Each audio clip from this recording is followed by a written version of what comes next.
Hello, everyone. Every page tells a new story. Welcome to the world of endless animation. The movie begins with Sonny claiming to be a businessman, but in reality, he deals in illegal goods. The police were present and entered a garage where Sonny and his men were. The police searched the place but couldn't find any evidence to arrest him. Sonny mockingly told them, "You wasted your time for nothing." He claimed to only work in import and export. The police then brought in a police dog, number 11, to investigate. They knew the dog was trained to sniff out illegal substances. When the dog sniffed around, it found traces of blue paint on the floor and on Sonny's shoes. The dog followed the scent to a paint bucket, knocked it over, and bags of illegal goods spilled out. At that moment, the police found the evidence they needed. One of Sonny's men managed to escape, got into a truck, and took a container. The police tried to block his way, but Sonny attempted to flee. The police dog, number 11, chased him, caught him, and held him down. Meanwhile, we see a man named Joe, who was on Baker Street, a street known for its many dogs. Joe was afraid of dogs, especially when they barked at him as he passed by. To distract a dog guarding a house, he threw a piece of meat attached to a fishing line. When the dog chased the bait, Joe sneaked into the yard and placed a letter in the mailbox. He repeated the same trick at another house. However, at one house, there was a tied-up dog. Joe teased the dog, thinking it couldn't reach him, but the dog broke free and chased him. Joe climbed a tree to escape, but the dog waited below. Eventually, Joe fell from the tree, and the dog attacked him until its owner, Benny, called it off. Benny laughed at Joe's state, but Joe claimed he was never afraid of dogs. When Joe went to open a mailbox, a small dog barked at him, causing him to jump back in fear. Benny laughed even more at him. Back to Sonny, he was taken to the hospital for treatment. While there, he read a newspaper headline praising police dog number 11 for stopping him. Sonny was furious, realizing that a dog had cost him millions of dollars in an instant. His lawyer reassured him, saying, "Don't worry, I'll get you out of this case no matter what." Later, Joe returned to his apartment building and knocked on his neighbor Steve's door. Joe was interested in proposing to Steve, but a man named Rick, who was also interested in her, answered the door. Joe entered and gave Steve's son, James, a small toy dog as a gift. James was upset with his mother because she wouldn't let him have a real dog. Rick mocked Joe, saying his cheap gift wouldn't win Steve over. Joe ignored him. Rick then received a call from work and had to leave. Steve started walking. Joe went out and he was about to leave her house. She said to him, "I also have things to do. I need to pack my things because I'm traveling for work." Joe returned to his house and found his friend Benny with him at the house. His friend Benny tries to convince him to stay away from Steve because that officer Rick wouldn't leave her to him and he might cause him a lot of problems. Then they heard the driver who was going to take Steve's things, and she asked him to come down to him because Joe had a breakdown. He went to her house and told her to go down, but she told him she couldn't go. Now I was waiting in the nanny for the one who would take my son to me, because she hadn't come yet. He told her, "You go down, I will stay here and wait for the nanny to come." Steve had to listen to him and went down to leave. She told her son to take care of himself and that she would come back to him tomorrow. She went, and the boy went with him, and his friend Penny stayed with him until the nanny came. But after a while, the nanny called them and told them that she couldn't come. He got angry because he didn't know how he would deal with the boy alone. Even his friend Penny had to go here. The boy James was hungry, so he took him with him to the house. His order was to give him something to eat there, but when James entered, he didn't like the house because it was all colorful. He played him music and put him out to eat. He took advantage of the opportunity and asked him what his mother thought of him, saying she thought Joe was nice but irresponsible. Joe felt a bit hurt by this. Meanwhile, Sonny instructed two of his men, Andy and Simon, to kill police dog number 11. When they realized it was just a dog, they underestimated it and laughed. Sonny got angry and warned them, "This dog cost me millions. If you don't kill it, I'll kill you." They followed Sonny's orders and went to the dog training camp to spy on the dog. They saw the dog performing smartly during training and obeying its handler's commands. The dog even managed to escape from a simulated explosion unharmed. Sonny's men realized they needed to come up with a plan to eliminate the dog. They sent a woman named Agent Sharp, who was secretly working for Sonny, to transport the dog. Sharp tricked the police by switching the dog with another one. The next morning, Sonny's men followed the vehicle carrying the dog. However, the real dog managed to escape and jumped into a random car for safety. Coincidentally, the car belonged to Joe. James was thrilled to see the dog and welcomed it, while Joe was initially frightened. James asked if the dog was his, and Joe lied, saying, "Yes, this is my dog, Spot." Joe tried to maintain the lie, but the dog's presence caused chaos. At that moment, Steve called Joe. The numerous trips that were supposed to come to him were postponed. With 2 cars, Steve called him and apologized profusely, saying, "I will ensure the trips meant for him are not delayed because of the storm." He replied, "Don't worry, I will return to the town until it arrives. He wanted to do this to prove to her that he was responsible and to change her opinion of him. Brought.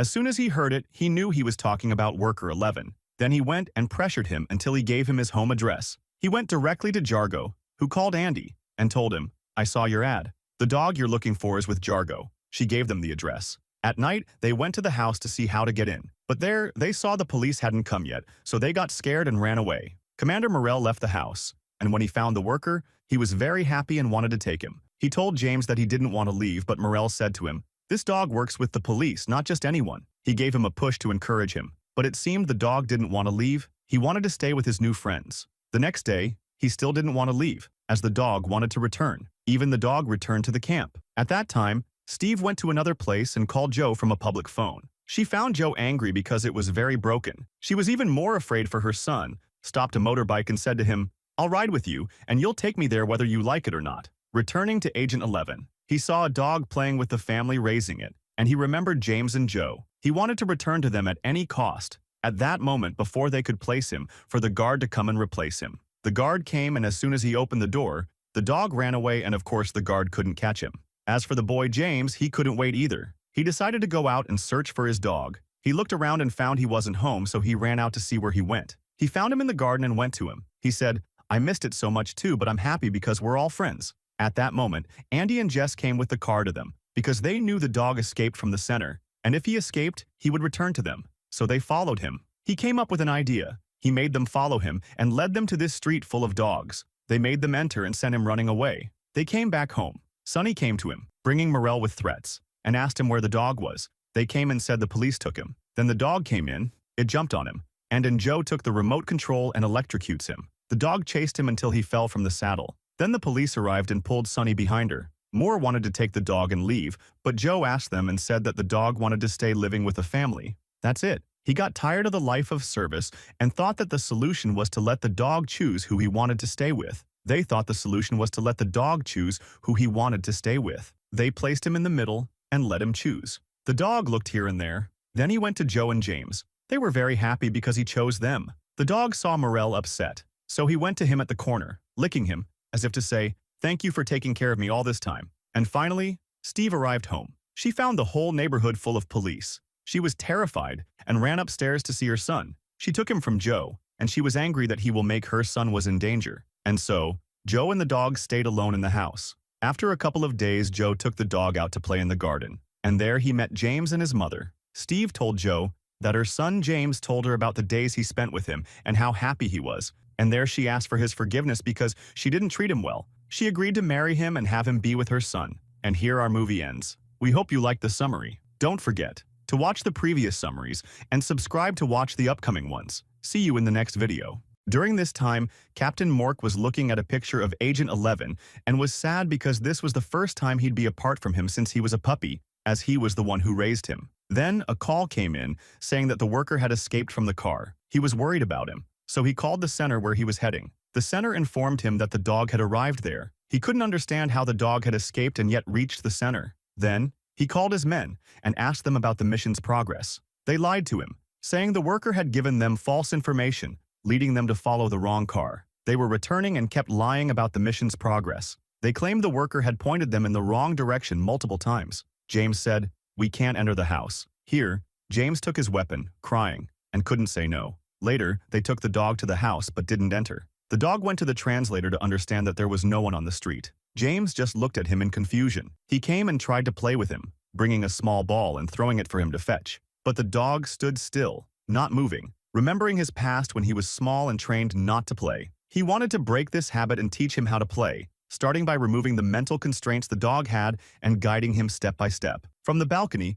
a neighbor was watching and couldn't understand what he was doing. Joe, however, grew tired and realized the dog wouldn't learn. He tried to remove the collar from the dog's neck, but it seemed locked and wouldn't come off. James picked up the remote control to turn on the TV. As soon as he pressed it, Joe was electrocuted because of a chip in the collar, which activated upon contact with the remote signal. James realized this and understood why the dog remained still and didn't move. He decided to take the dog inside but noticed it still wouldn't move. The dog just sat, watching Joe and James playing, as if telling them to stop playing. At this moment, the dog saw Andy and Simon in the garden looking for him. As soon as he saw them, he hid behind a tree. There, he saw a girl screaming because a thief had stolen her bag. The dog ran after the thief, pounced on him, retrieved the bag, and returned it to the girl. Joe approached, thinking the dog had taken her bag. The girl tried to explain through sign language that the dog had helped her, but Joe didn't understand and scolded the dog. She hit him for insulting the dog, causing confusion. Meanwhile, Steve was calling him, but he didn't answer,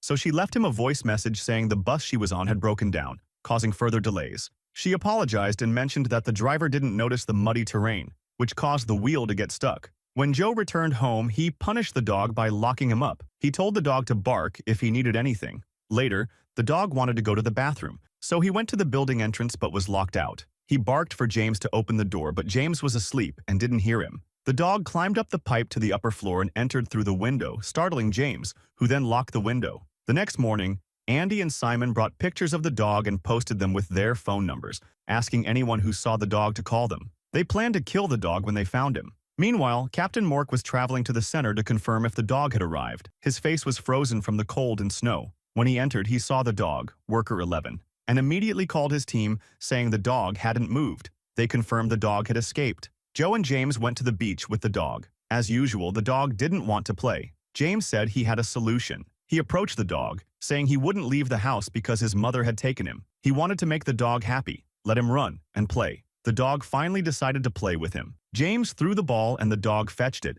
making James very happy. Joe realized the dog was special and thanked him. He went to a pet store to buy special food for the dog. At the store, the dog saw Andy and Simon searching for him. He hid and watched them as they knocked over many items, slipping and falling. One of them got tangled in a large plastic sheet and couldn't move. Helium gas started leaking, causing chaos. At this moment, the dog ran back to the street, to flip, to ride, and her condition was dire. Even her phone caused her issues. In the end, she was kicked out and rode in a livestock transport car. As for Joe, he went to the police to report those two who were chasing him and wanted to kill his dog. There, he met Officer Rick, who came laughing at him as usual, but the dog stayed with all the swimmers. At that moment, Joe took him and the boy and left. Afterward, Commander Morrell came, and he heard Rick talking and describing